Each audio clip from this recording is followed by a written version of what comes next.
Alors, bonjour à toutes et à tous. Juste ce petit mot, alors je ne vous vois pas très bien, vous êtes dans l'obscurité. Ce petit mot d'introduction pour vous présenter un petit peu la journée qui vous attend. Donc, vous avez eu un certain nombre d'informations sur cette Week Up. J'espère qu'elle a bien commencé pour vous hier avec les ateliers fresques et autres, que ça vous a déjà intéressé, appris surtout un certain nombre de choses. Donc, pour ma part, je ne me suis pas présentée, je suis à peine arrivée d'ailleurs. Je fais juste un petit passage pour donc ce petit mot d'introduction. Donc, je fais partie de l'équipe organisatrice de cette semaine d'intégration au titre donc ma fonction au sein de l'IAE Lyon de référente transition écologique.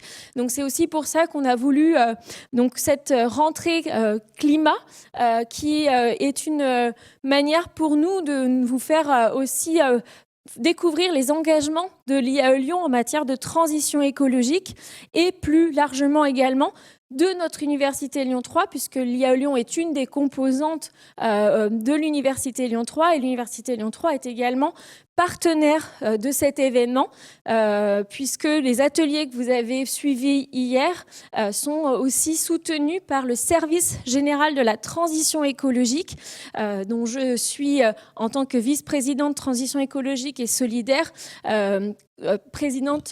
responsable de cette partie. Vous avez peut-être vu également Valérie Canivet hier, qui est la responsable du service. Voilà, donc ça nous tenait à cœur de vous présenter donc ces ateliers et aujourd'hui de vous proposer un certain nombre d'interventions qui vont avoir pour une grande majorité trait sur certains aspects des enjeux de la transition écologique. Voilà, on sera très intéressé par vos retours à l'issue de cette semaine. Donc vous recevrez probablement en fin de semaine une enquête pour que vous puissiez nous partager ce que vous avez aimé, pas aimé, en quoi ça a pu aussi vous aider à découvrir certains aspects peut-être de la transition écologique. On sait que c'est souvent parfois vu sous un angle de culpabilisation. C'est pas ce qu'on veut vous montrer. On veut au contraire vous encourager à agir dans ce domaine et à découvrir toutes les opportunités qui s'ouvrent à vous à travers ce début de cursus au niveau master. En tant que futur décideur, vous avez un rôle considérable à jouer aux côtés bien sûr de tous ceux qui s'engagent, puisque vous n'êtes pas seul dans cette démarche. Et c'est important que vous sachiez qu'au sein de l'université, il y a des structures, donc que ce soit au niveau de l'IAE ou encore au niveau de Lyon 3, qui sont là pour vous accompagner. Si vous avez des projets, des idées, n'hésitez pas à venir nous voir. On sera ravis vraiment d'être à votre écoute des propositions que vous pourrez faire pour qu'on puisse vous accompagner dans ces démarches. Je ne vais pas être beaucoup plus long. Je vous laisse donc en présence de Monsieur Tony Bernard qui va vous présenter donc son sujet sur donc l'impact notamment, entre autres, qui est un des enjeux. Voilà, merci. Merci, je vous souhaite une bonne conférence. Merci. Rebonjour à toutes et à tous. Donc moi je suis Tony Bernard, je suis directeur général de l'Impact Tank, qui est un think tank dédié à la question des innovations sociales et de la mesure d'impact. Et par ailleurs maître de conf à Lyon 3. Vous êtes tous, donc j'ai compris que vous êtes tous en première année de master à l'IAE. D'abord, bravo pour ça, parce que c'est une école qui est hyper exigeante et très heureux d'intervenir dans le cadre des sujets sur la transition écologique. Alors, mon propos de ce matin, qui va être raccourci puisqu'on a moins de temps que prévu, sera sur l'entreprise. L'entreprise comme un acteur d'une transition plus juste. Et surtout sur une nouvelle vision de la responsabilité de l'entreprise. On vous apprend à l'IAE, une école de management, à travailler, à être de futurs décideurs et décideuses dans le monde de l'entreprise. Mais sa définition, elle a beaucoup changé. Elle a beaucoup changé parce que face à l'appel de la société civile, face au retentissement de la science qui se fait de plus en plus bruyant sur le sujet, l'entreprise avance vers plus de responsabilités. Elle est aussi poussée par la réglementation. Et donc, ce propos sera en 3 points. D'abord, une nouvelle vision de la responsabilité de l'entreprise qui va être, comme je l'ai dit, poussée par un mouvement général dans toute la société. Un deuxième point sur quelle définition de l'impact. Et ça, c'est un point qui vous servira pour la suite dans le cadre du master. À quoi ça sert l'impact? À quoi ça sert de le mesurer? Et puis un troisième point, comment est-ce qu'on passe de l'impact à la performance globale? Depuis 2 ans, la notion de performance globale émerge dans le monde de l'entreprise. À côté de la performance seulement économique et financière, l'entreprise est un pilier de la société. Elle a aussi une performance sociale, environnementale. Et comment est-ce qu'à partir de l'impact, on peut ensuite avancer vers une performance globale en intégrant le cœur du réacteur de l'entreprise, la prise de décision et même jusqu'à la comptabilité, la façon dont on compte ce qu'on gagne et ce qu'on ne gagne pas. En introduction, vous dire d'abord que l'entreprise s'inscrit dans une urgence, une double urgence, une urgence écologique et une urgence sociale. L'impact des activités humaines sur la biosphère, elle est prouvée depuis une 40aine d'années. Le rythme de l'extinction des espèces est 100 à 1000 fois supérieur qu'à l'ère pré-industrielle. Il y a un chiffre qui apparaît souvent dans les médias, c'est celui du jour du dépassement. Vous avez sûrement déjà entendu parler de ça. En 1990, c'était le 29 décembre. En 2024, c'était mi-août, le 1er août même. Donc le jour du dépassement, c'est le jour, la date à partir de laquelle l'humanité a consommé toutes les ressources que la Terre peut régénérer en un an.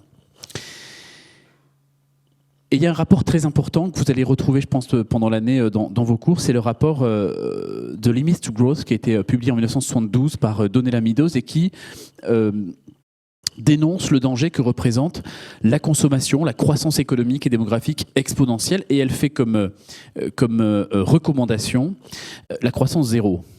Alors, pas sûr qu'à l'IAE, on parle de croissance zéro et de décroissance, mais en tout cas, le rapport fait cette recommandation de croissance zéro en indiquant que le développement économique et la protection de la nature sont antinomiques.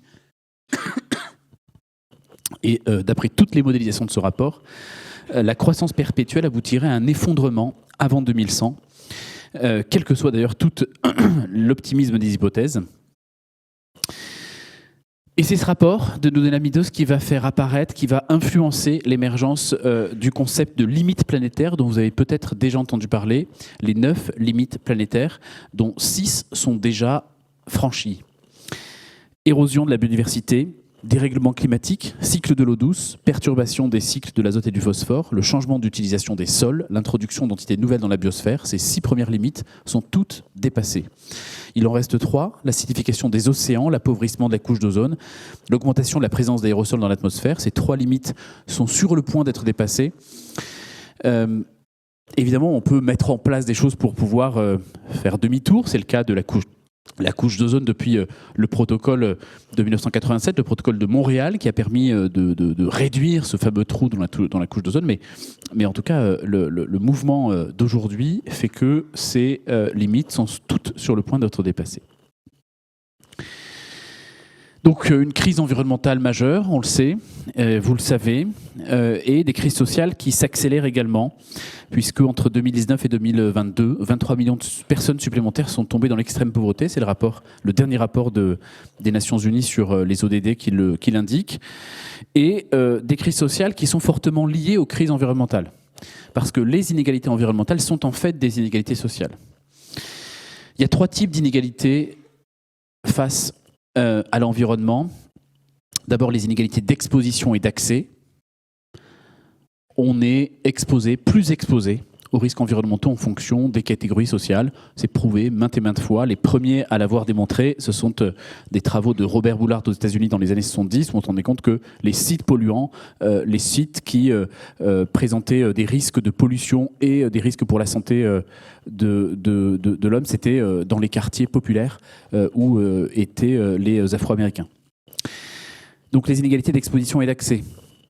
Les inégalités distributives des politiques environnementales. Quand on met en place des politiques de transition écologique, donc pour lutter contre ces inégalités environnementales dont je parlais, eh bien de nouvelles inégalités naissent. C'est le cas par exemple des ZFE, les zones à faible émission, dont vous avez peut-être entendu parler dans les médias. ces zones à faible émission, l'objectif c'est de bloquer l'entrée de véhicules polluants dans les agglomérations.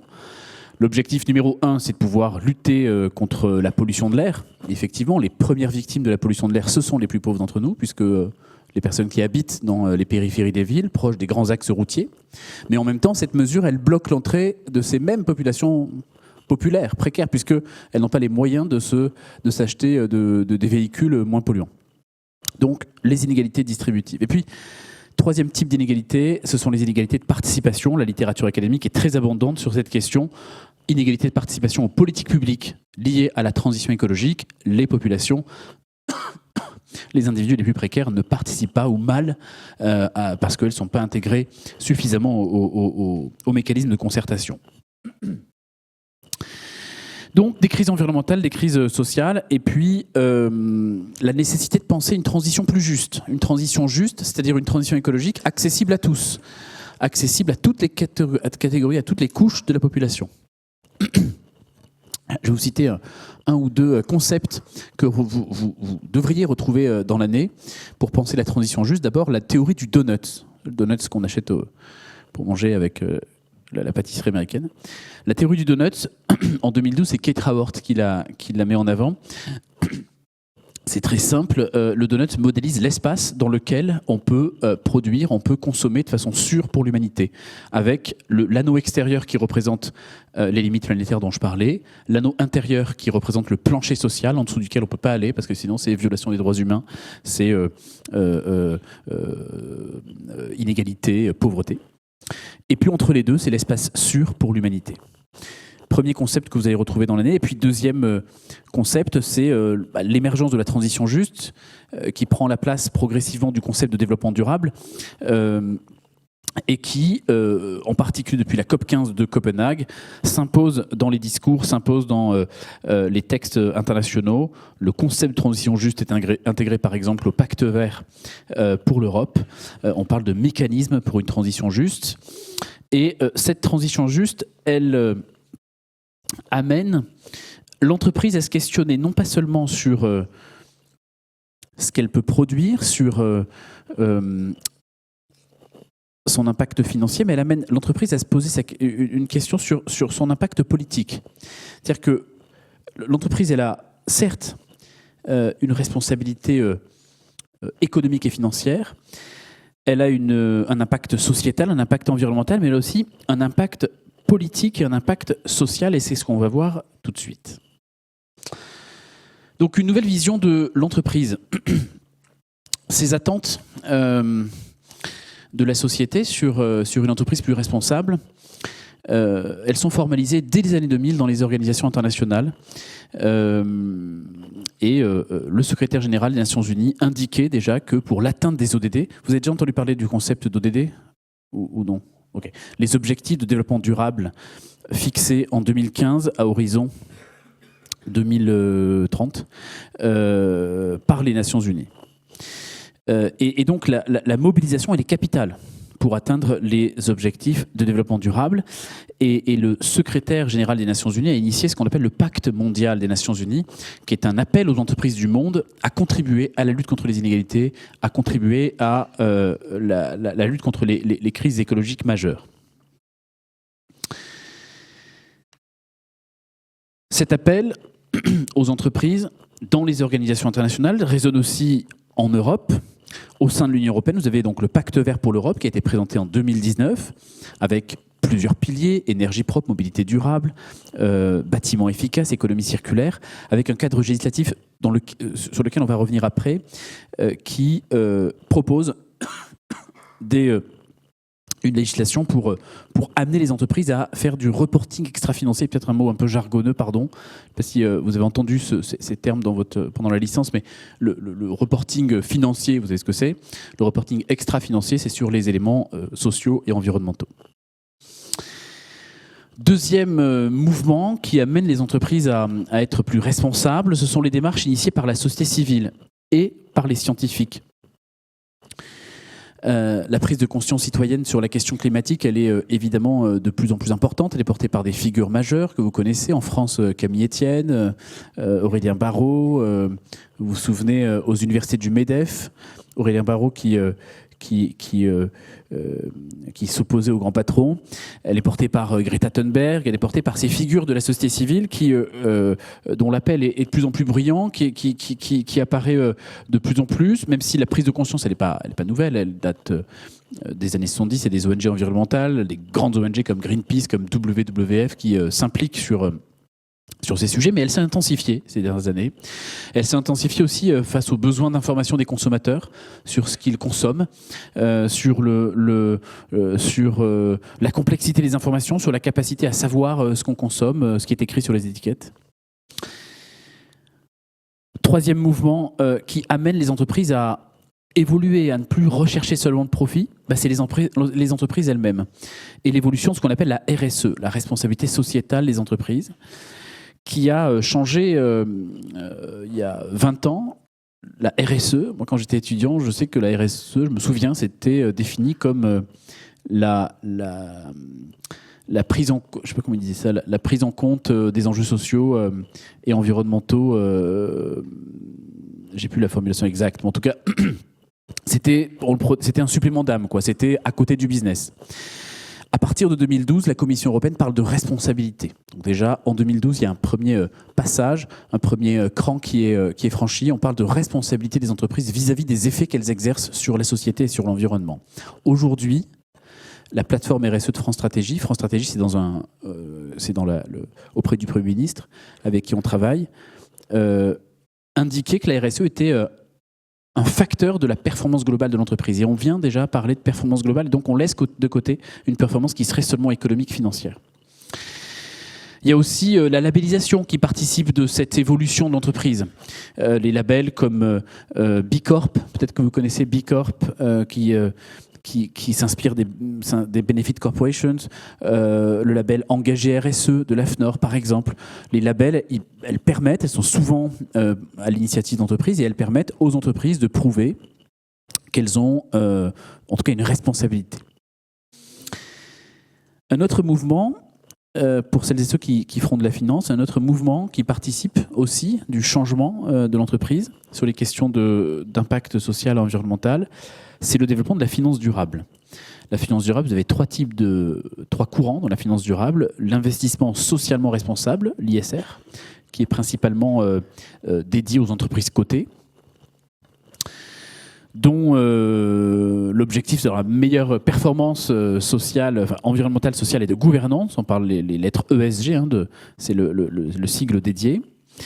À côté de ça, vous avez la finance solidaire. La finance solidaire, c'est la finance dédiée à l'économie sociale et solidaire.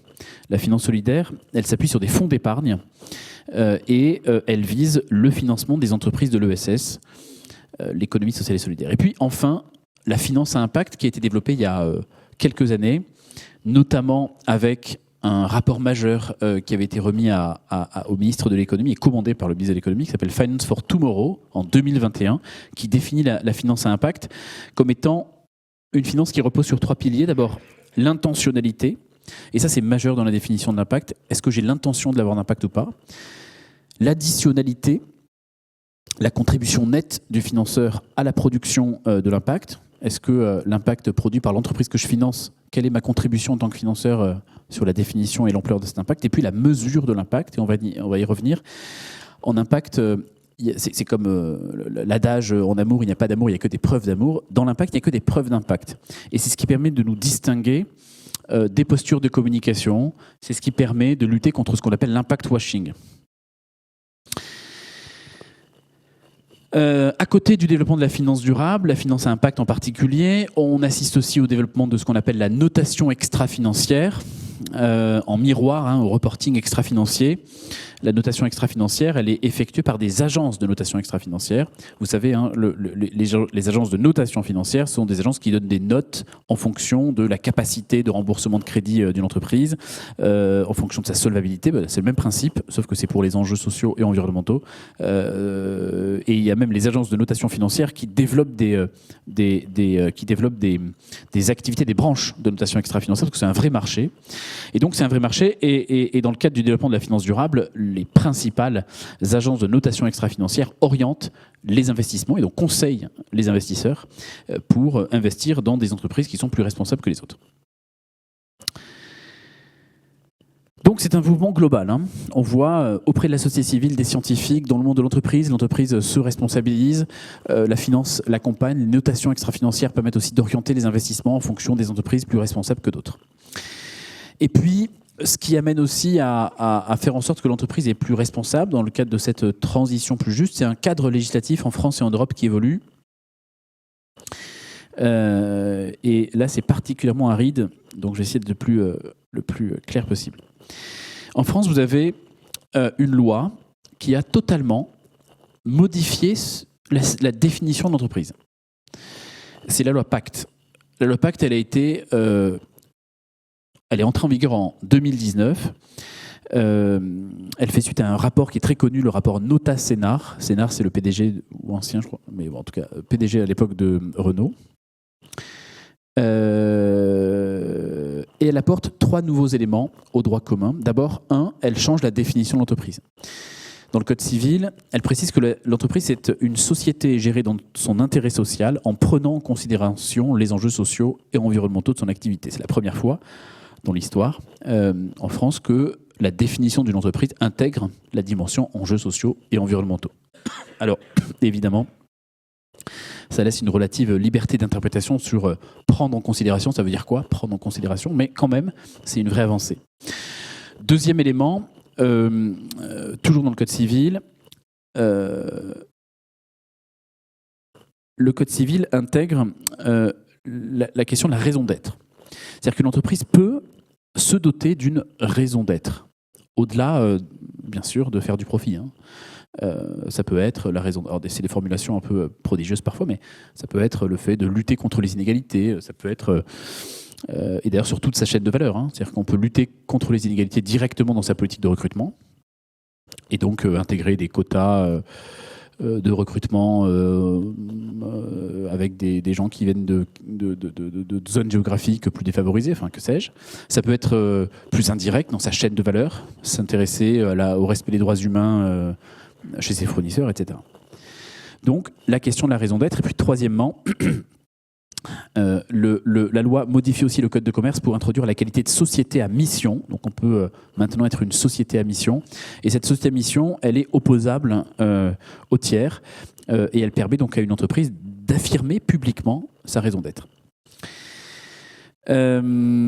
Et donc, lorsqu'une entreprise adopte la qualité de société à mission, elle, d'abord, c'est opposable aux tiers, et puis ensuite, elle s'engage à mettre en place dans son modèle d'affaires et dans le cœur de son modèle d'affaires et de son métier, la résolution de problèmes sociaux et environnementaux. Donc, la loi Pacte qui a profondément modifié la définition de l'entreprise.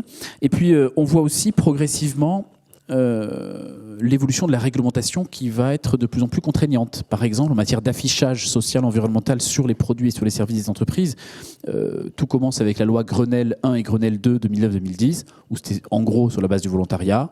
Il y avait quelques particularités, mais grosso modo, c'était des expérimentations. Il y avait une trentaine de produits, je crois, à l'origine, qui étaient désignés par ces lois, et c'était sur la base du volontariat. La loi AGEC en 2020 va aller un tout petit peu plus loin sur le caractère contraignant. Elle va créer le fondement juridique pour des expérimentations encadrées avec la possibilité de rendre obligatoire l'affichage. Donc elle rend la possibilité de rendre l'affichage obligatoire par décret. Et puis la loi dite climat et résilience, il y a 3 ans, 2021, qui renforce ces dispositions de cette loi précédente, et elle va introduire une obligation d'affichage environnemental et même parfois social pour certains produits. Donc en matière d'affichage, on a aussi l'évolution de la réglementation qui est donc de plus en plus contraignante. En matière de reporting extra-financier, c'est-à-dire la façon dont on va reporter aux autorités notre impact social et environnemental, pareil, on va être de plus en plus contraignant. Est-ce que parmi vous, vous avez déjà entendu parler de la CSRD, la directive européenne CSRD, qui a fait grand bruit ces derniers mois avec Stéphane Séjourné à la commissaire européen qui a beaucoup débattu sur cette question-là de la CSRD. La directive européenne a été adoptée en 2022 et elle est, en tout cas pour les professionnels du secteur, elle est historique. Elle est historique parce qu'elle va imposer à terme à plus de 50 000 entreprises européennes l'obligation de publier des informations détaillées sur leurs impacts sociaux, environnementaux. Elle est historique parce qu'elle introduit une notion un peu complexe qui est la notion de double matérialité, sur laquelle je vais revenir. Et elle est historique parce que, d'abord, il y a plus d'entreprises concernées que la directive qu'elle remplace, qui était la NFRD. Elle est plus ambitieuse sur son contenu, elle est plus affûtée sur le domaine environnemental, elle introduit de nouvelles méthodologies, elle est plus exigeante en matière de gouvernance. Avant l'entrée en vigueur de cette directive, toutes les entreprises faisaient leur reporting un peu à leur manière. Il y a plein de référentiels à l'échelle internationale, elles choisissaient chacune leur référentiel et donc on ne peut pas comparer, c'est ça l'enjeu. Alors qu'à partir de cette directive, elle a mis en place ce qu'on appelle des ESRS, c'est des points de données. Et donc, toutes les entreprises devront faire le reporting avec ces mêmes indicateurs. Et donc, l'enjeu, c'est de pouvoir les comparer. Et elle est historique parce qu'elle permettra d'entrer véritablement dans l'économie à impact. L'économie à impact qui est souvent appelée, qui est souvent invoquée. Elle permettra cette fois-ci de le faire parce qu'elle marque le fait que la RSE n'est plus ce supplément d'âme d'il y a 20 ans. La RSE, elle est intégrée au business et elle fera en sorte que la durabilité deviendra un facteur de compétitivité. Parce que secteur par secteur, la CSRD permet de faire des benchmarks et donc savoir quelle entreprise est la plus performante sur tel enjeu social ou tel enjeu environnemental. Et donc, elle permettra de vraiment diriger la durabilité comme une compétitivité. Alors, c'est une avancée majeure, mais qui a connu un petit recul, la CSRD, puisqu'il y a une directive omnibus qui est en cours de négociation et qui va entraîner plusieurs choses. Le report, d'abord, je l'indique, même si tout n'est pas encore validé, mais en tout cas le report de 2 ans de l'application de la directive, la réduction du périmètre de la CSRD. Il y a à peu près 80% des entreprises qui sont concernées qui en fait ne le seront pas. C'est le relèvement des seuils qui s'appliquent aux entreprises non membres de l'UE pour être concernées par la directive. Bref, c'est l'implication des lobbies économiques qui a fait reculer cette directive historique et j'en appelle à un cours que je donne dans le master transition écologique qui parle des lobbies dans la transition écologique. Mais c'est quand même, même si elle va être réduite dans ses ambitions, c'est quand même une directive qui est historique, au moins pour la méthodologie de la double matérialité, c'est-à-dire la double matérialité, ça signifie la matérialité financière, les impacts qui peuvent affecter de manière significative la performance financière de l'organisation et la matérialité d'impact, c'est-à-dire les impacts de l'organisation, de l'entreprise sur l'environnement et sur la société. Donc c'est cette double matérialité qui est l'innovation méthodologique de cette directive. Et j'en arrête là parce que c'est assez aride si je vous parle du défi commun de la normalisation. Donc, premier point que je viens de clôturer, c'était pour montrer que l'entreprise, elle a changé. Elle s'inscrit dans une transition sociale et écologique nécessaire. Elle est le fruit de plusieurs appels, l'appel de la société civile, l'appel des scientifiques. Je n'ai pas parlé évidemment de Cécile Renoir, par exemple, qui parle d'entreprise systémique. La science se mobilise sur la question de l'entreprise dans la transition. Et la réglementation en France, en Europe, qui amène les entreprises à changer de posture vis-à-vis des impacts sociaux et environnementaux. Deuxième point, la question de l'impact. L'impact est beaucoup utilisé. Le terme est sur toutes les lèvres. J'ai pas conscience si à l'université c'est le cas, mais en tout cas dans le monde professionnel c'est vraiment sur toutes les lèvres. Tout le monde se revendique de l'impact. Il y a des nouveaux métiers qui émergent comme les Chief Impact Officer, etc. Et pourtant, l'impact ne signifie pas la même chose pour tout le monde. Et c'est ça le danger. C'est à la fois une opportunité et un danger. Dans l'économie sociale et solidaire, on parle d'impact social, surtout, et elle a une connotation positive. L'enjeu, c'est d'identifier et de mesurer les changements liés à un projet sur les parties prenantes et d'établir le lien de causalité entre ce qu'on a fait et les changements dans la vie des bénéficiaires. Dans l'industrie, on parle d'impact environnementaux surtout, et là, la connotation est négative. L'impact environnemental, on essaie de le limiter et non pas de l'augmenter, avec des méthodes issues des sciences de l'ingénieur. En évaluation des politiques publiques, je ne sais pas si vous faites ça à l'IAE, on parle d'évaluation d'impact et l'enjeu, c'est plutôt d'établir un lien de causalité entre un programme et les changements, les effets potentiels pour les bénéficiaires. Et puis dans le domaine de l'entreprise, de la RSE, l'impact est d'abord au cœur de la définition de la RSE. La définition de la RSE, c'est dans la norme ISO 26000.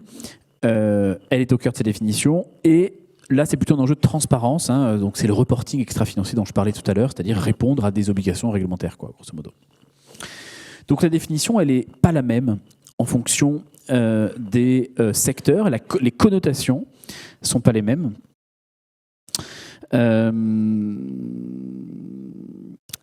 Et la définition de l'impact qu'on va retenir, nous, qui est la plus rigoureuse, elle est influencée par l'économie sociale et solidaire, c'est-à-dire que l'impact social, ce sont les effets produits par une action sur ses principales parties prenantes en réponse à un besoin social identifié. Et ce besoin, il correspond à un enjeu de préservation et d'amélioration des conditions de vie des populations.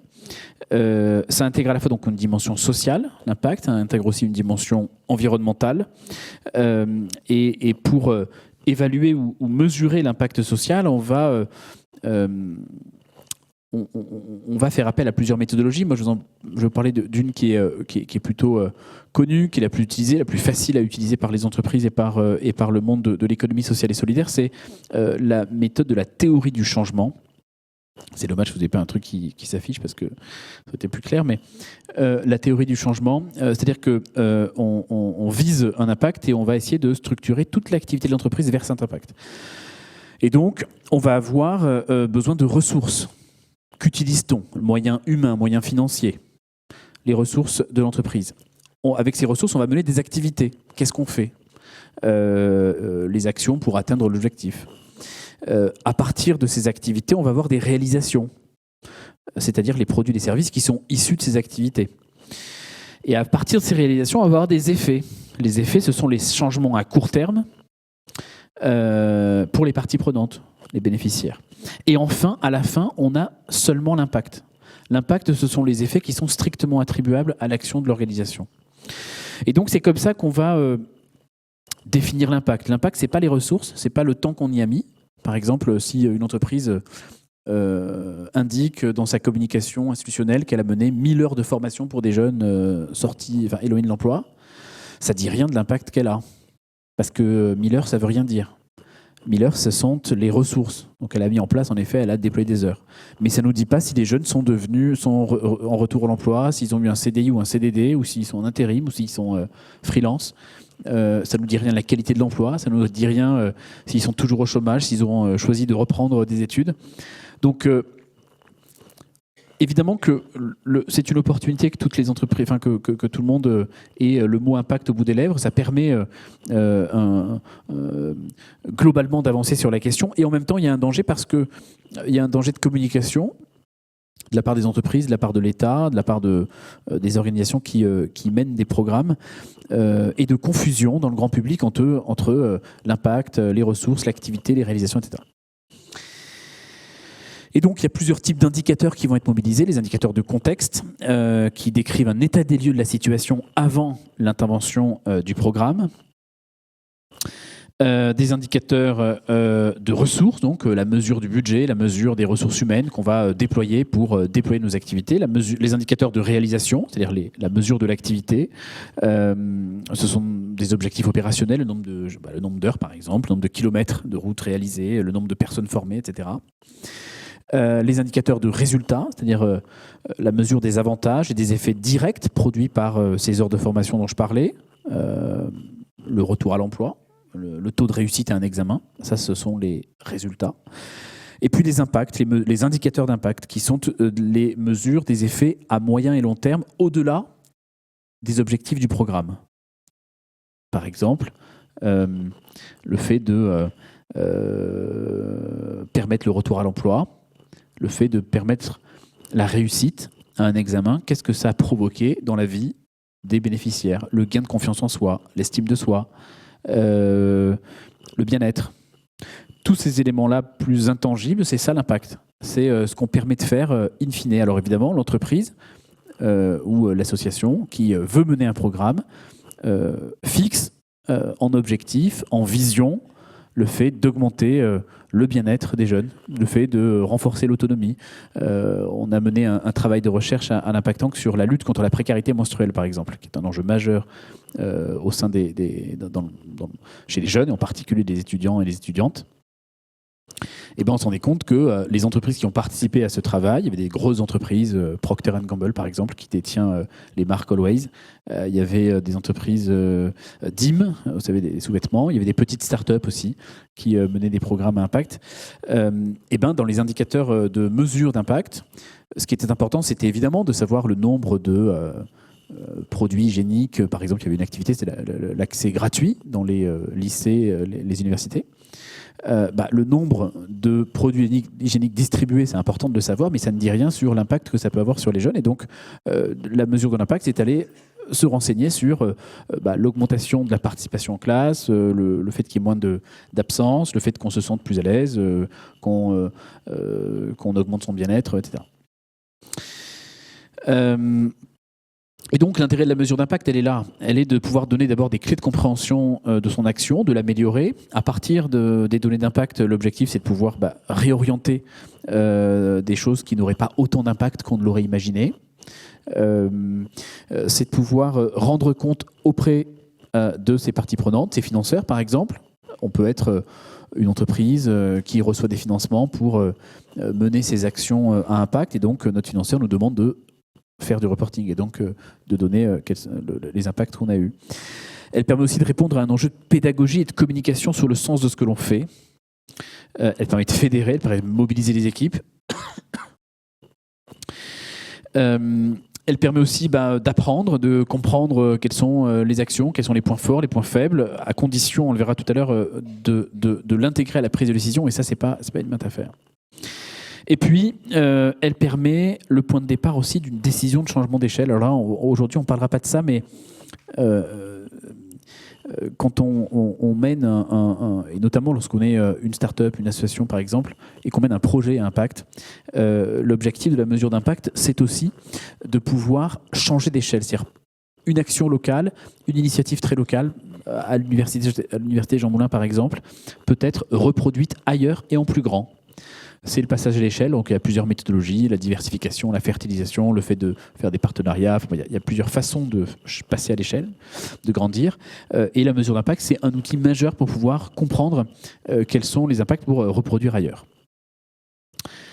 Donc ça sert à ça, la mesure de l'impact, même s'il y a des détracteurs, il y en a plein qui, dans le monde de l'entreprise aussi, mais surtout dans le monde de l'économie solidaire, qui critiquent la mesure de l'impact. Alors il y a plein de débats, je vais simplement en donner les contours d'un seul parmi ceux-là. C'est la distinction entre impact et utilité sociale. Les acteurs de l'économie sociale et solidaire se définissent par leur utilité sociale. C'est une définition légale, c'est la loi de 2014, la loi Hamon sur l'économie sociale et solidaire. L'utilité sociale, c'est à la fois l'action qu'a l'organisation, c'est aussi ça fait référence aussi à son identité, c'est-à-dire que l'économie sociale et solidaire, ce sont des structures qui sont définies légalement. Il y a les associations, les coopératives, les mutuelles, bref, c'est très statutaire, quoi. Mais à la base, l'utilité sociale, c'était quand elle a émergé, c'était une condition autorisant l'exonération fiscale des organisations. Donc très éloigné en tout cas de la question de l'impact et de l'impact réel qu'on peut avoir. En gros, on est une organisation, une asso, on est utile à la société parce qu'on est une asso dans la promotion du lien social, quoi. Mais ça ne dit rien de l'impact qu'on a. Et donc, il y a des similitudes entre la notion d'impact et la notion d'utilité, mais ce n'est pas tout à fait la même chose.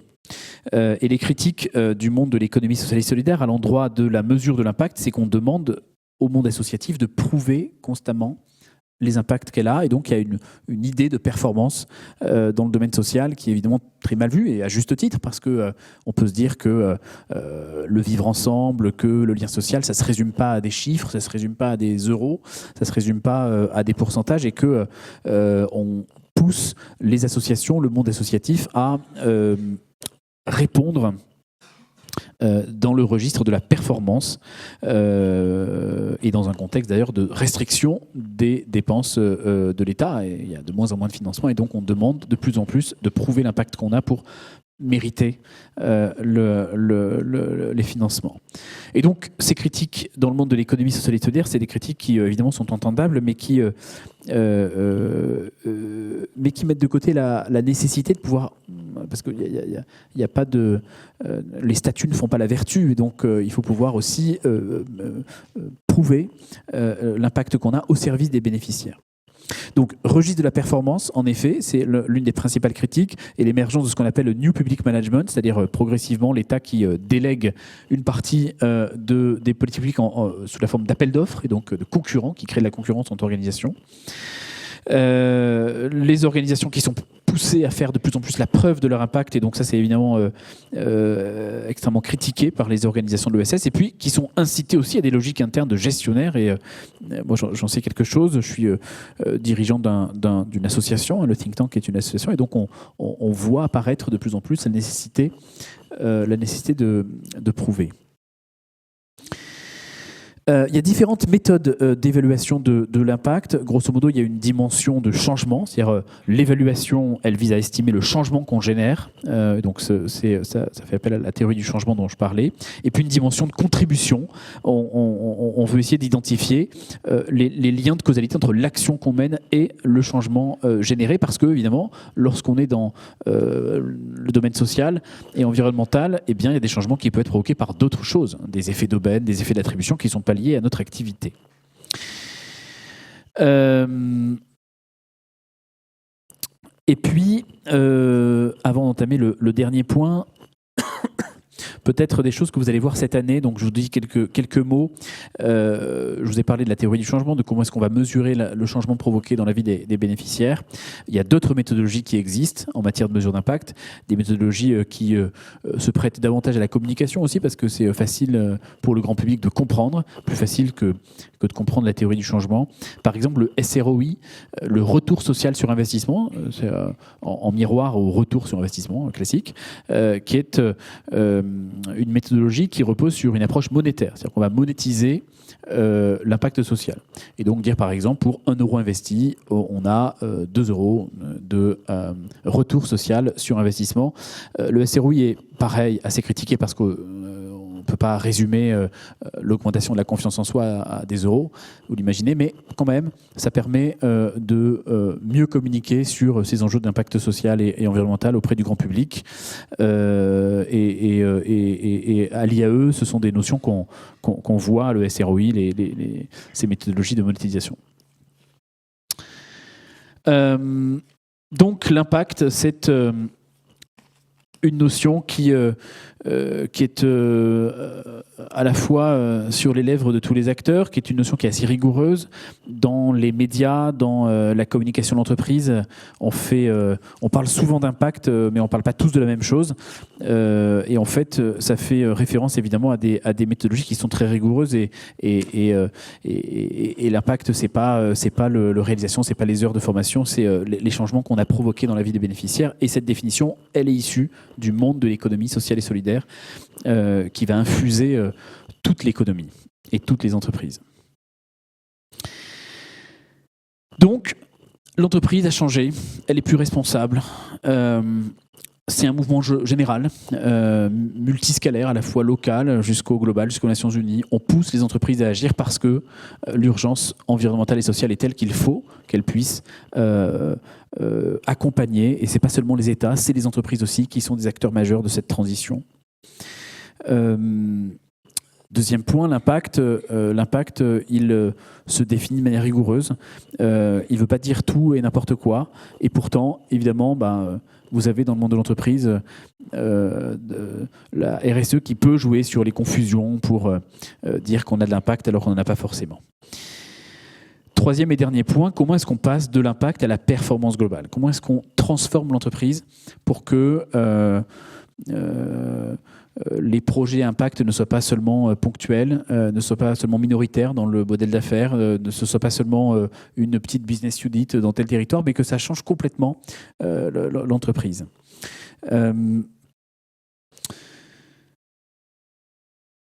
D'abord, dans le monde de l'entreprise, il y a plusieurs méthodes d'évaluation de l'impact qui font appel aux professionnels de la RSE. On va pouvoir évaluer et rendre compte de l'impact des produits et des activités. On va pouvoir évaluer et rendre compte aussi de sa contribution aux ODD. Mais ça ne suffira pas. Ça ne suffira pas parce qu'il faudra que cette mesure d'impact, elle serve à quelque chose. Parce que mesurer pour mesurer, évidemment, ça n'a pas de sens. L'objectif, c'est que la mesure de l'impact, elle sert à prendre des décisions. Et c'est là tout l'enjeu. Dans l'entreprise, si certains d'entre vous choisissent dans les masters qui sont proposés à l'IAE, les masters liés à l'impact, à la transition écologique, vous allez très certainement, ou dans les stages que vous allez mener, vous allez très certainement entendre parler de l'évaluation de l'impact des produits et services, et en particulier de l'analyse du cycle de vie, l'ACV, en matière environnementale, qui a pour objectif de quantifier les impacts d'un produit sur l'environnement sur toute la chaîne de valeur. Il y a plusieurs normes qui encadrent cette ACV, des normes ISO. Et puis progressivement, alors ça c'est très stabilisé, grosso modo, la mesure d'impact environnemental dans le monde de l'entreprise est hyper stabilisée, c'est des méthodes d'ingénieurs, c'est des chiffres. Mais l'impact social émerge aussi avec une méthodologie de l'analyse du cycle de vie, l'ACV en matière sociale, qui est une méthodologie qui s'installe progressivement. Les lignes directrices ont été données depuis une dizaine d'années par le Programme des Nations Unies pour l'environnement, qui s'intéresse donc, qui était d'ailleurs mise à jour en 2020 et qui s'intéresse à 6 grandes catégories d'impact: les droits humains, les conditions de travail, les répercussions socio-économiques, l'héritage culturel, etc. Et qui va s'intéresser à plusieurs parties prenantes. Donc on va pouvoir analyser sur le cycle de vie du produit en matière sociale, les droits humains pour les clients, les consommateurs, la société civile, les personnes qui habitent aux alentours des activités industrielles, etc. Donc ça c'est pour l'impact des produits et des services. Pour l'impact des activités, il y a plusieurs méthodologies. Vous allez avoir grosso modo 2 types de méthodologies. Les logiques ex post, c'est-à-dire ça correspond à tout ce dont on a parlé sur le reporting extra-financier. Donc on rend des comptes, grosso modo. Tous les textes réglementaires français, européens, c'est ça en fait, sur le reporting extra-financier, c'est on rend des comptes sur l'impact qu'on a. Et la deuxième logique en matière de mesure d'impact que vous allez retrouver dans le monde de l'entreprise, c'est la logique qu'on appelle ex ante. C'est ce qui va s'illustrer dans la loi relative au devoir de vigilance, par exemple, c'est-à-dire évaluer en amont les risques potentiels en matière d'impact environnemental notamment, mais aussi social, de nos activités pour pouvoir les éviter. La mesure d'impact environnemental dans le monde de l'entreprise, il y a des trucs qui sont très connus en matière, par exemple, d'émissions de gaz à effet de serre. Vous avez les bilans carbone qui sont pilotés, dont les lignes directrices sont données notamment par l'ADEME. Vous connaissez sûrement l'agence de la transition écologique. En matière de bilan carbone, depuis la loi énergie-climat en 2019, on évalue son bilan carbone sur 3 scopes. Le scope 1, c'est les émissions directes, émissions directes d'une entreprise, donc, dont elle est directement responsable. Le scope 2, ce sont les émissions indirectes liées à l'énergie, électricité, vapeur, etc., qu'on consomme. Et le scope 3, c'est les autres émissions indirectes, celles qui sont liées par exemple aux achats, ce qu'on va acheter auprès des fournisseurs, quel est l'impact de nos fournisseurs lorsqu'ils produisent ces achats, les immobilisations, les déplacements, etc. Et donc le bilan carbone s'effectue sur ces 3 scopes depuis 2019.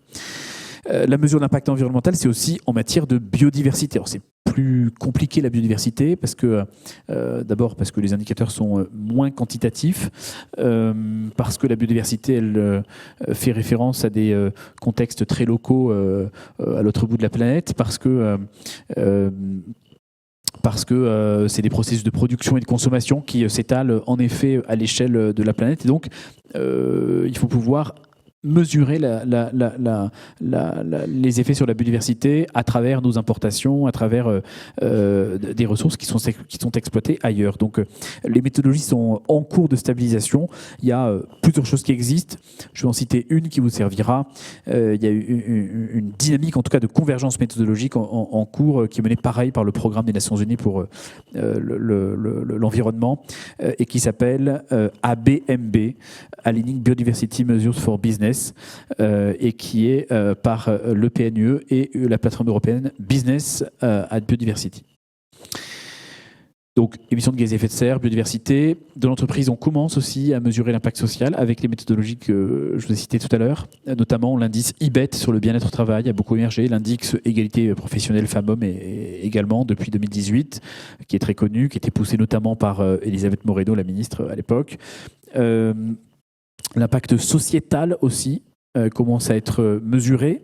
L'impact sociétal, c'est alors il n'y a pas de méthodologie formalisée imposée, mais en tout cas il y a quelques cabinets de conseil qui développent des méthodologies qui sont ensuite partagées aux entreprises pour l'impact sociétal. Et puis, on peut mesurer dans l'entreprise aussi la mesure de l'impact socio-économique et de l'ancrage territorial. Pareil, l'ancrage territorial, la capacité d'une entreprise à ne pas être volatile, à ne pas rechercher uniquement le profit en comparant les coûts de revient par pays, mais la capacité à être ancré localement, à développer l'emploi local, à s'intégrer dans la gouvernance, à faire des partenariats avec les assos, avec les collectivités dans chaque territoire. Cet ancrage, il est un élément important de la RSE, il est défini dans la norme ISO 26000, elle fait partie aussi, c'est une partie importante de la CSRD, qui souligne l'importance de l'impact territorial des entreprises. L'impact territorial, c'est aussi une notion qui émerge beaucoup dans les réflexions que peuvent avoir le ministère de l'économie, et notamment avec des chercheurs assez connus sur ces questions, comme Marilyn Filippi, avec qui on travaille à Impact Tank. Marilyn Filippi, qui est professeure d'économie à AgroParisTech et qui a, disons, popularisé et a nourri la réflexion de la RTE. Donc, à côté de la RSE, vous avez la RTE, la responsabilité territoriale de l'entreprise, qui se définit par la capacité donc, à intégrer la gouvernance du territoire, par la capacité d'être ancré localement, à favoriser des coopérations territoriales avec des acteurs. Et il y a des outils qui permettent de mesurer cet ancrage territorial. Nous, à l'Impact Tank, on en a développé un à travers un projet de recherche qu'on a mené avec Marilyn Filippi, mais il y a d'autres outils, par exemple de Vertigo Lab, Impact Heure. C'est assez facile à trouver sur Internet. En tout cas, l'objectif, c'est de pouvoir mesurer en tout cas les retombées socio-économiques, de mesurer bien sûr les impacts environnementaux, gaz à effet de serre, biodiversité, et puis les impacts sociaux et sociétaux au sein des territoires. Voilà, sur la mesure donc, des produits et des services et des activités. Et puis, dans le monde de l'entreprise, il est important de pouvoir évaluer aussi la contribution des entreprises envers la société.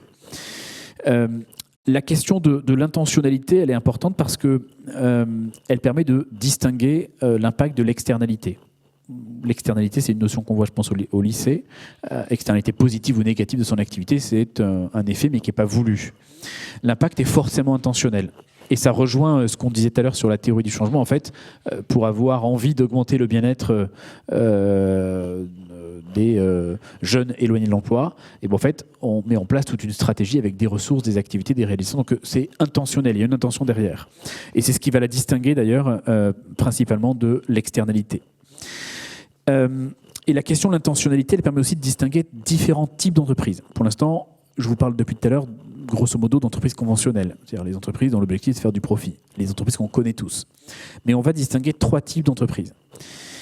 Les entreprises à impact, qui est une notion qui est de plus en plus connue. J'ai été en jury de mémoire la semaine dernière avec des étudiants de Lyon 3 qui ont fait des stages dans des entreprises à impact, de plus en plus. Les entreprises à impact, ce sont des entreprises qui sont portées par la volonté première d'avoir un impact. C'est-à-dire que, certes, elles font du profit, elles font du business, ce sont des entreprises, ce n'est pas un modèle associatif, mais elles ont pour objectif numéro 1 d'avoir un impact social ou environnemental positif. Il y en a plusieurs qui sont créés pour ça. Et ensuite, pour pouvoir atteindre cet objectif à impact, évidemment, elles font du profit et elles grossissent, c'est l'entreprise. Deuxième type d'entreprise, les entreprises non pas à impact, mais avec de l'impact. On appelle for impact ou with impact. Avec de l'impact, ça veut dire que l'objectif numéro 1, c'est pas de faire de l'impact, c'est de gagner des sous, c'est de faire des profits, mais elles s'engagent à limiter leurs externalités négatives et elles s'engagent à générer des effets positifs, donc à avoir une vraie politique d'intention d'avoir de l'impact. Mais ce n'est pas leur premier objectif, c'est en numéro 2 ou 3. Évidemment, il y a une vigilance à avoir entre la finalité première qui est avoir du profit et les autres finalités pour que, il ne faudrait pas que la finalité première en tout cas soit génératrice d'effets négatifs qui soient insurmontables. Par exemple, une entreprise comme Total, qui exploite du pétrole, ne peut pas être une entreprise avec impact parce que sa fondation finance le théâtre dans les quartiers. L'impact numéro 1, c'est-à-dire l'objectif numéro 1 de l'entreprise est trop négatif pour être compensé par des projets positifs. Et puis, troisième type d'entreprise, ce sont les entreprises qui justifient a posteriori d'un impact global, où là, c'est le risque d'impact washing est le plus fort, puisque elles vont mettre en avant des indicateurs traditionnels en faisant comme si c'était des indicateurs d'impact. L'augmentation des salaires, le fait d'avoir des véhicules moins polluants dans sa flotte de véhicules pour des commerciaux, etc. Donc, ces entreprises-là, ou d'avoir un baby-foot dans la salle commune au travail. Ces entreprises-là, c'est évidemment, on est plus dans une posture de communication, d'impact washing, et donc loin des entreprises qu'on dit à impact. Pour mesurer donc la contribution aux ODD, aux objectifs de développement durable, les entreprises s'engagent. Le Pacte mondial des Nations Unies sort un baromètre chaque année et en 2021, il y avait 93% des entreprises qui se disaient engagées en faveur des objectifs de développement durable et des entreprises qui, pour cet engagement, construisent leur stratégie de RSE à partir des objectifs de développement durable. Il y a plusieurs outils que vous pouvez retrouver si vous faites des stages dans les directions RSE. Vous avez par exemple l'IMP qui est très connu, que vous devriez probablement retrouver. L'IMP, c'est l'Impact Management Project, qui est un projet international de recherche et qui aboutit à un outil qui fait consensus. Il y a plein de grosses boîtes dans ce truc. Je crois qu'il y a KPMG, par exemple. Et c'est porté aussi par les Nations Unies. L'IMP, elle permet de caractériser l'impact autour de 5 dimensions. Le quoi, c'est-à-dire la nature, le type d'impact et l'échelle territoriale. Le qui sont les acteurs ciblés par l'impact.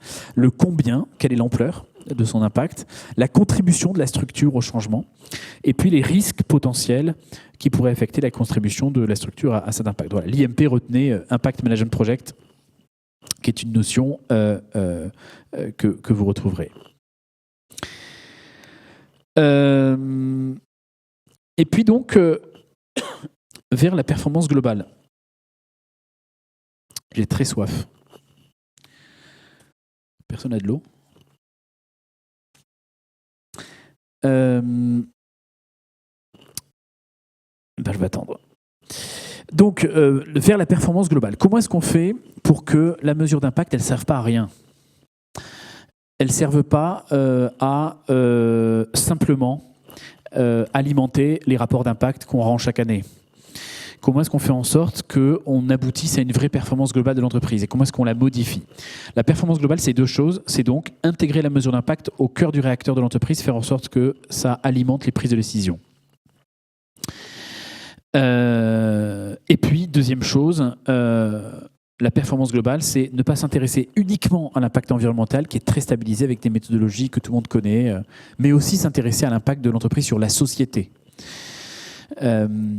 Et dans une logique évidemment d'intégration des enjeux sociaux environnementaux, dans une logique de transition juste, ce que je disais tout à l'heure en introduction, il faut pouvoir combattre à la fois les crises environnementales et les crises sociales de concert, et comment est-ce que la performance globale elle permet cela. Pour celles et ceux qui n'auraient pas ne connaissent pas le terme ODD, Objectif de développement durable, ça a remplacé les OMD. Avant, c'était les Objectifs mondiaux pour le développement. Et les ODD à l'horizon 2030, c'est 5 nouveautés par rapport aux OMD, notamment d'abord leur portée universelle. Elle concerne tant les pays développés que les pays en développement, alors que les OMD c'était uniquement les pays en développement. Leur caractère intégré, c'est très important. Ça, c'est les ODD visent à la fois l'impact environnemental et social en même temps. L'ambition de certains ODD, je rappelle que l'OMD numéro 1, c'était réduire de moitié la pauvreté. L'ODD 1, c'est supprimer la pauvreté. Évidemment, on ne va pas y arriver, mais en tout cas, c'est très ambitieux.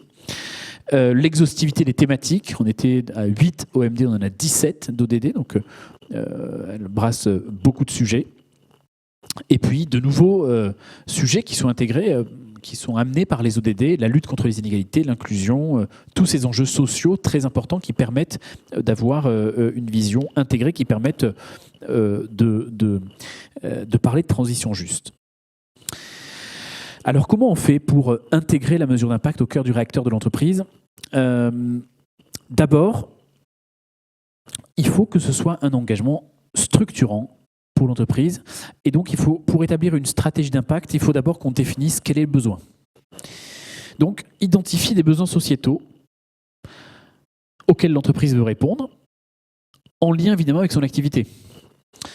Et c'est là où on retrouve la question de l'intentionnalité c'est identifier les leviers générateurs d'impact de l'entreprise qui permettent d'atteindre le besoin social, environnemental qu'on a choisi comme étant le besoin qu'on veut adresser.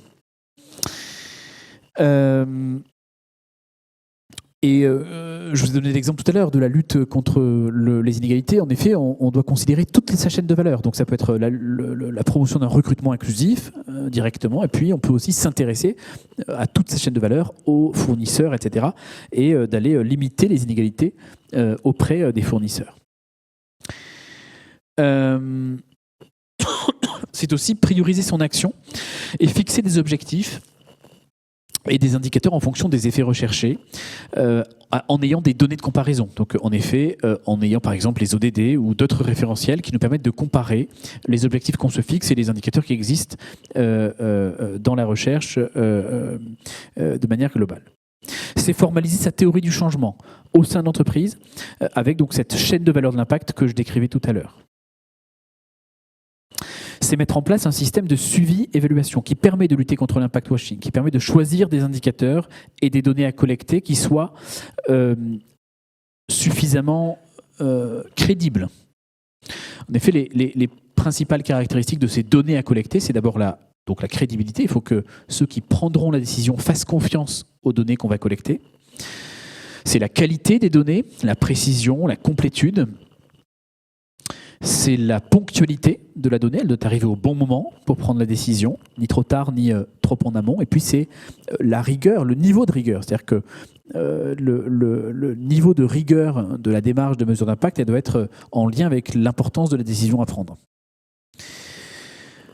Les données qui sont traditionnellement collectées, c'est les données de contexte. Donc elles sont souvent issues de seconde main. Donc on travaille beaucoup sur ces données de contexte à l'impact tank. C'est-à-dire elles documentent le besoin social, elles permettent de mieux définir l'impact visé. Des données qu'on dit de baseline, les données de baseline, elles permettent d'avoir une photographie. C'est la situation initiale du public avant la mise en place du programme ou de l'action. Les données de suivi, c'est des données qu'on va récolter juste après la mise en place du programme. Et lorsqu'on les compare aux données de baseline, on peut avoir déjà des premières informations sur l'impact qu'on a pu créer. Et puis enfin, les données de comparaison, elles permettent de comprendre quelle aurait été la situation du public visé si on n'avait pas mené l'organisation du programme. Alors, on assiste beaucoup, on privilégie beaucoup les indicateurs quantitatifs parce qu'ils sont plus faciles à collecter, plus faciles, etc. Mais comme je le disais tout à l'heure, le qualitatif est essentiel pour comprendre l'impact, notamment une notion très intangible de confiance, etc. Et souvent, nous, on propose et on préconise d'avoir des approches mixtes, à la fois quantitatives, c'est simple, on administre des questionnaires, les gens répondent, et voilà, et en même temps, d'avoir du qualitatif pour mieux interpréter.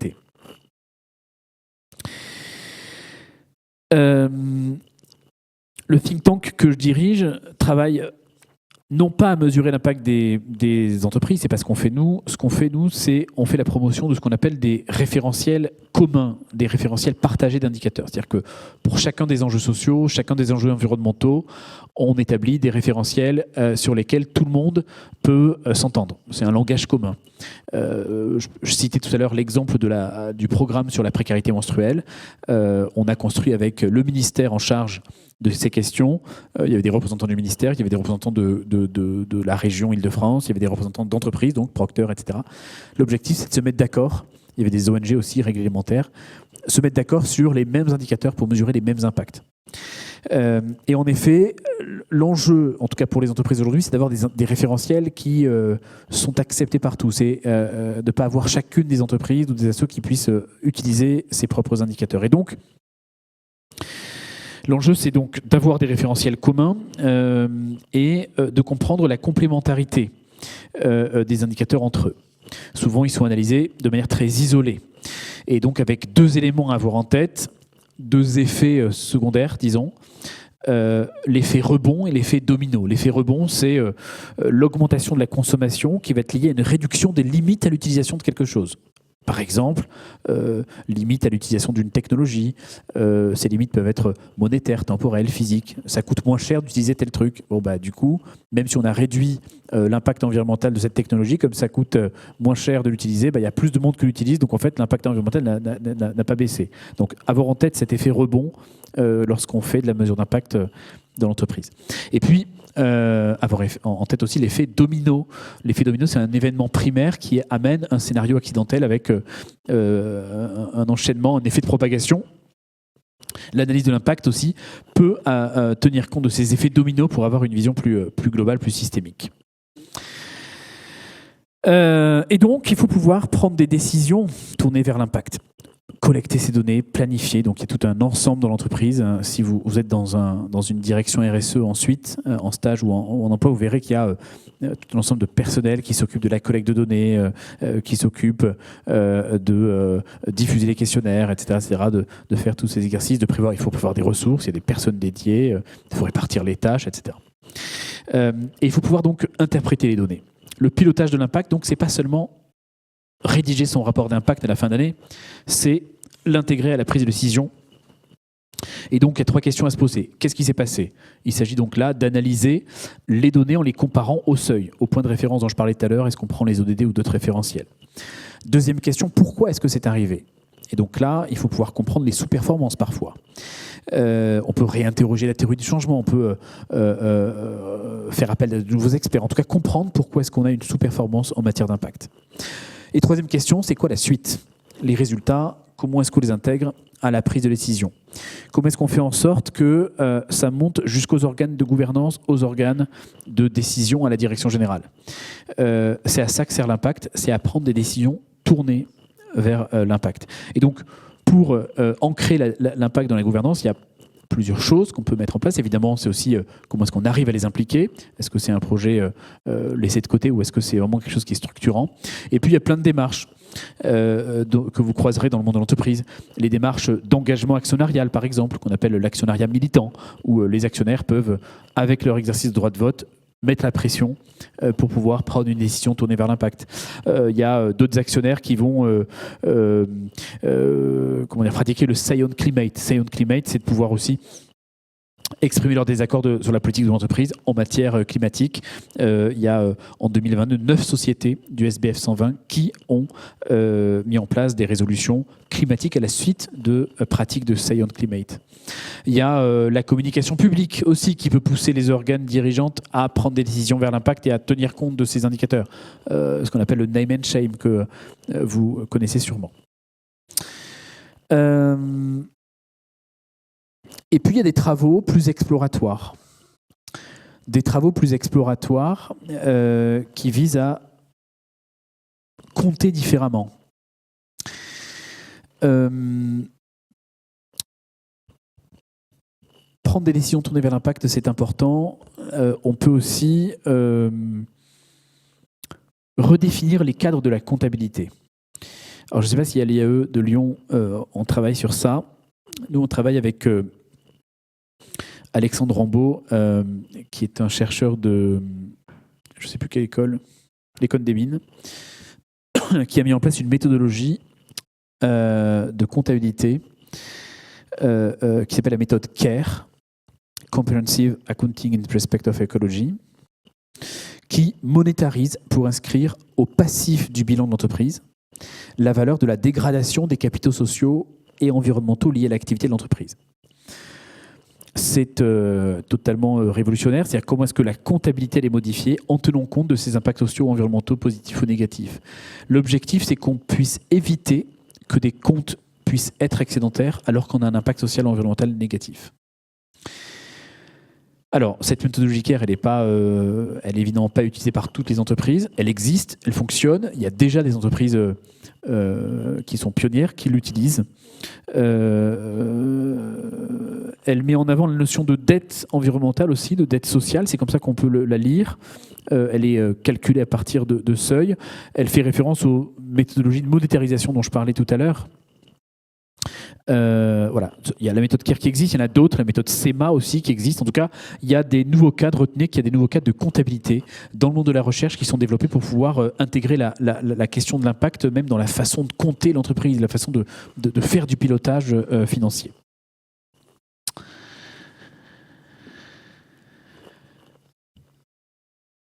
Voilà 1h30 qu'on parle de mesures.